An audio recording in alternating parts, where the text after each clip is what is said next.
ನಿಮ್ಮಲ್ಲಿ ಎಷ್ಟು ಜನಕ್ಕೆ ಈ ಥರ ಲಂಚ್ ಡೇಟ್ ಅಥವಾ ಡಿನ್ನರ್ ಡೇಟ್ ಪ್ಲ್ಯಾನ್ ಮಾಡೋಕ್ಕೆ ಇಷ್ಟ? ನಾನಂತೂ ಈ ಥರ ಡೇಟ್ಗಳು ಫ್ರೀಕ್ವೆಂಟಾಗಿ ಪ್ಲ್ಯಾನ್ ಮಾಡ್ತಾನೆ ಇರ್ತೀನಿ.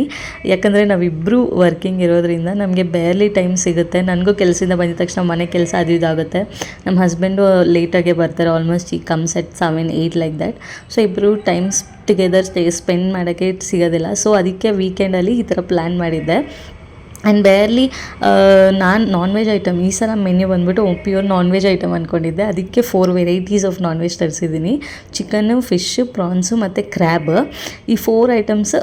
ಕ್ರ್ಯಾಬಲ್ಲಿ ಪೆಪ್ಪರ್ ಮಸಾಲ ಮಾಡಿದ್ದೀನಿ, ಚಿಕನಲ್ಲಿ ಚಿಕನ್ ಸ್ಯಾಲಡ್ ಮಾಡಿದ್ದೀನಿ, ಆ್ಯಂಡ್ ದೆನ್ ಪ್ರಾನ್ಸ್ ಫ್ರೈ ಮತ್ತು ಗ್ರೀನ್ ಫಿಶ್ ಮಸಾಲ ಮಾಡಿದ್ದೆ.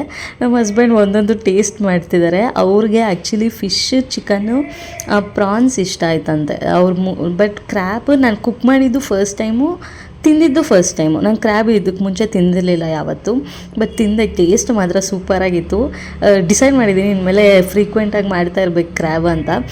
ಅವ್ರಿಗೆ ನಮ್ಮ ಹಸ್ಬೆಂಡ್ ಎಲ್ಲ ಒಂದೊಂದು ಟೇಸ್ಟ್ ಮಾಡ್ತಿದ್ದಾರೆ, ಅದೇನು ಇದೇನು ಹೆಂಗಿದೆ ಅಂತ. ಬಟ್ ಅವ್ರಿಗೆ ಜಾಸ್ತಿ ಫಿಶ್ ಇಷ್ಟ ಆಯ್ತು ಅಂತ ಹೇಳಿದ್ರು. ಫಿಶ್ ಆ್ಯಂಡ್ ಚಿಕನ್ ಇಷ್ಟ ಆಯ್ತಂದರು. ಪ್ರಾನ್ಸ್ ಕೂಡ ಎಲ್ಲ ಟೇಸ್ಟ್ ಮಾಡ್ತಿದ್ದಾರೆ. ಬಟ್ ಸ್ಯಾಡೆಸ್ಟ್ ಥಿಂಗ್ ಏನಂದರೆ ಕ್ರ್ಯಾಬ್ ಎಕ್ಸ್ಪೆನ್ಸಿವ್. ಹಾಫ್ kg ನನಗೆ 700 ಬಿತ್ತು, ಬ್ಲೂ ಕ್ರ್ಯಾಬ್ ಅದು. ಬಟ್ ನಮ್ಮ ಹಸ್ಬೆಂಡ್ ಅದನ್ನು ಟಚ್ ಕೂಡ ಮಾಡಿಲ್ಲ, ತಿಂದೇ ಇಲ್ಲ ಕ್ರ್ಯಾಬು. ನನಗೆ ಹೇಳಿದ್ದೀನಿ ಮೀಟ್ ಚೆನ್ನಾಗಿರುತ್ತೆ ತಿನ್ನು ಅಂತ.